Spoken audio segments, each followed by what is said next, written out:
welcome to Across the Fence. I'm Jolene Whitney.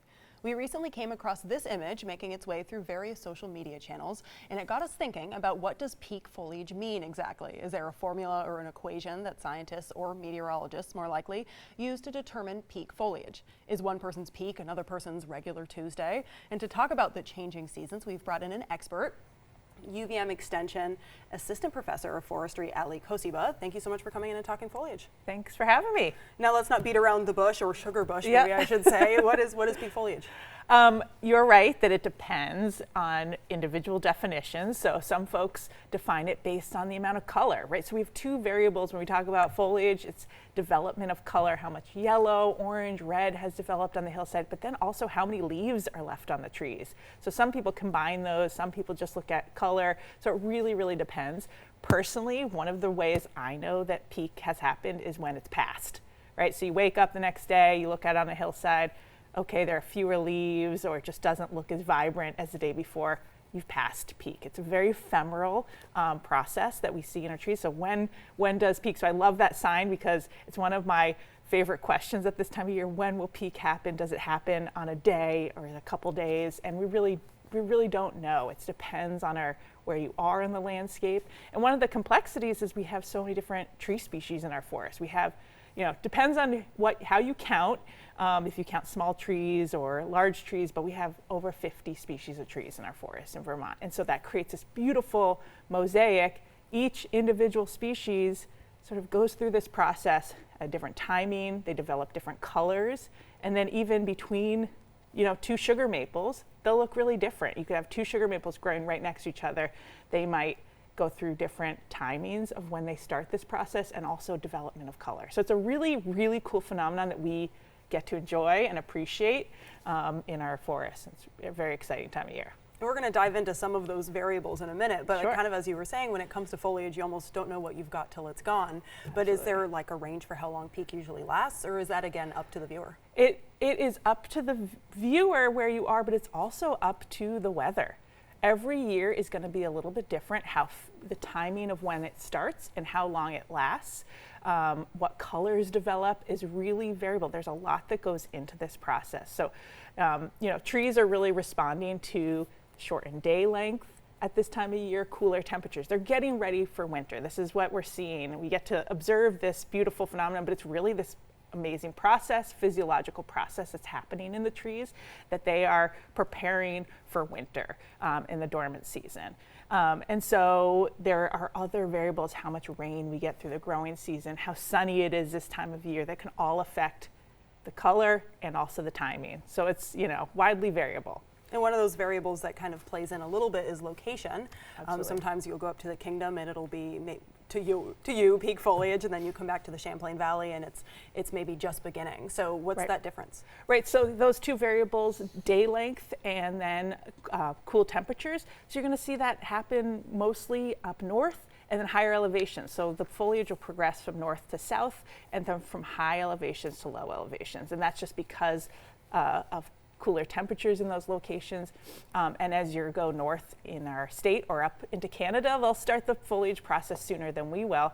And foliage goes all the way down into the central Appalachians too, and other parts of the country as well. So you can always drive somewhere else. If it's peak up in the Northeast Kingdom or past peak and you go south or lower elevations, you'll see different colors develop. Sure, so if you miss it somewhere, maybe you just got to drive a little further. Absolutely. Yeah, and I'll also say, I mentioned different species go through this process very differently. So you might think, I'm past peak up in the Northeast Kingdom. Well, there are a couple species that wait very late to develop their fall foliage, and one of them, very cool species, it's our only species of conifer that loses its needles and goes through this process. So it's a deciduous conifer, very weird, an oddity. It's called the larch or the tamarack.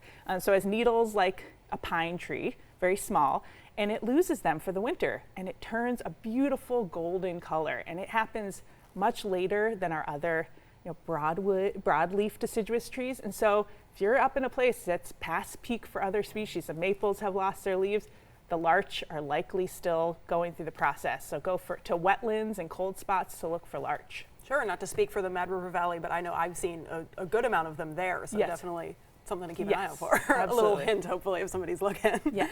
And everyone is kind of as I even just demonstrated, everyone's a bit of a tree expert all of a sudden this time of year, kind of with their thoughts about whether the foliage this year is better or worse than last year. So what's your read so far this year? And I love that. I love that everyone gets like Cares a little bit more. cares, Yeah. and it's also about this observing from year to year, which is this really cool phenomenon that changes a little bit every year based on all those variables I already talked about. I think it's amazing every year, but admittedly, some years are not as good as others.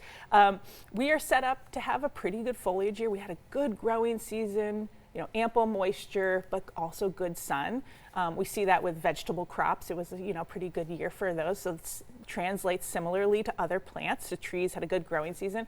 Unfortunately, we did have a little bit of dry conditions in September. So that did cause some leaves to curl up brown. I saw some leaf drop already.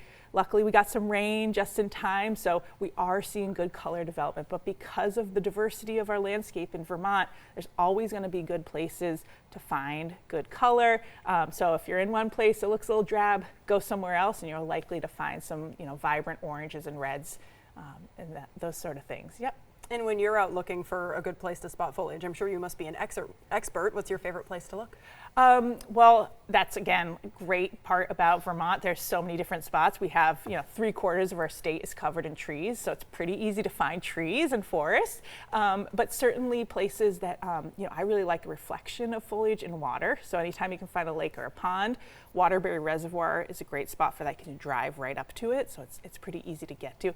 Anytime you can get to a vista where you're higher elevation, you can look over the landscape, because one of the really cool things about our forest, the diversity of tree species creates this beautiful mosaic, right? When you have trees, evergreen conifers that stay green next to maples, next to birches, you have this really nice variety of species. And so, another good place to look for fall foliage, you can take at ski areas, you can take a ski lift on some of them up and look at fall foliage. Of course, driving around our, many roads, great to look. Sure, yeah, but good advice, maybe get a bird's eye view every once in a while. Absolutely. And yes. something we have to ask for unfortunately every kind of natural phenomenon, is climate change playing a role in our foliage?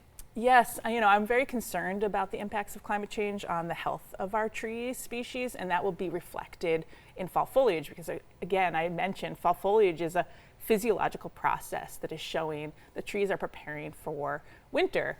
We get to enjoy it, which is lovely, but if things affect that process and affect their health, that will then affect the fall foliage color, or maybe the timing of it, the length of the fall foliage season, and so that's really concerning. So things like warmer fall temperatures, which we are seeing. I believe that September was our 5th warmest September on record, and the other 4 warm Septembers were in recent years, recent decades. So we're seeing this trend of fall is becoming warmer and drier.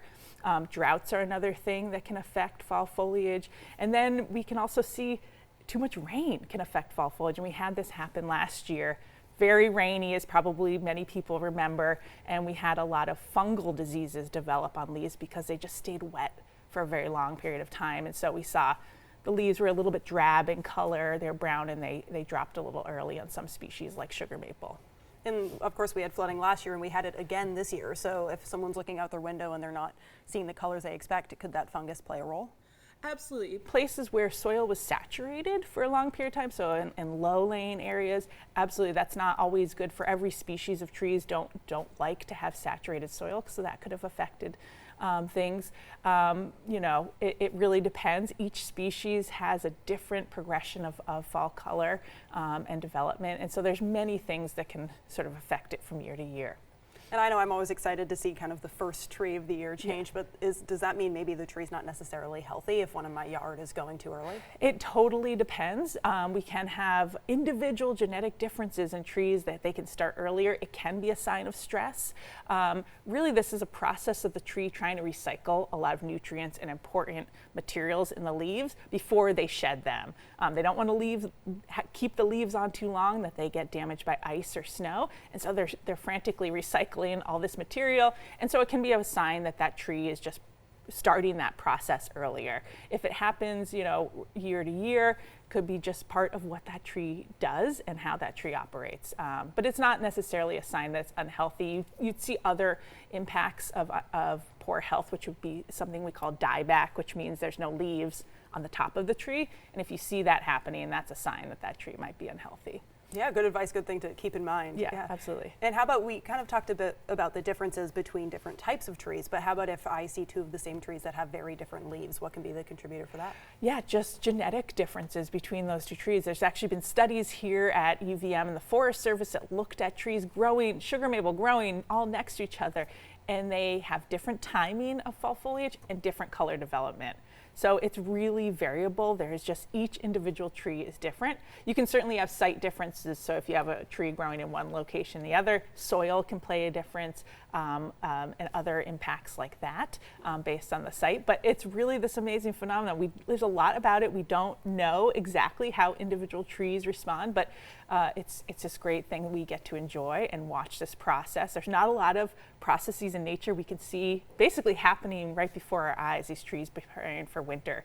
So it's a pretty cool thing to get out and enjoy. So I encourage folks, get out there and look at it. And I will say there's a lot of other plants that do this too. It's not just our trees. We have shrubs. So blueberries change beautiful color. A number of our native viburnums like hobblebush. Ferns will change color in the fall too, a lot of our herbaceous plants. So get out and enjoy it and find some good colors, take some photos and enjoy it. Yeah. And you already touched on this a little bit, but foliage, as much as I would love to believe that it's unique to Vermont or even New England, actually goes pretty far south. So is Vermont really unique in our foliage, or is it pretty general? Yes, Vermont and New England is really spectacular. Yes, you can see fall foliage in other places. In fact, I was just out in Colorado. They don't have that many species that turn colors, but they do have quaking aspen, which is a species we also have here in Vermont. And it was very cool to see, you know, hillsides, mountains of all green and these splashes of yellow. And certainly there's lots of other places down the Appalachians that have fall foliage, and in Europe. We are lucky that we have really vibrant fall foliage. Part of it is about our climate. This time of year, we have good conditions, sunny days, cool nights that really triggers the development of these bright colors, and particularly the reds. We have this diversity of tree species I mentioned, and I will give a shout out to, you know, the maples. We have a lot of maples here, and two in particular. We have a species called red maple, and you'll know why it's called red maple this time of year. It turns such a vibrant, beautiful red color. And then we also have sugar maple, our iconic, you know, beloved tree, and that turns these beautiful orange, red, you know, yellow kind of tie-dye colors. I mean, so those two species, because we have so many of both red maple and sugar maple, really dominate the landscape and give us that vibrancy Great. So we're still pretty special. Oh, we're good. All yeah. right. Thank you so much for joining us today. Thank you. And to learn more about Ali's research on climate change and climate resiliency, you can visit the webpage on your screen. That takes care of our program for today. My thanks to the crew behind the scenes here at WCAX who make our program possible. I'm Jolie Whitney. Have a good one.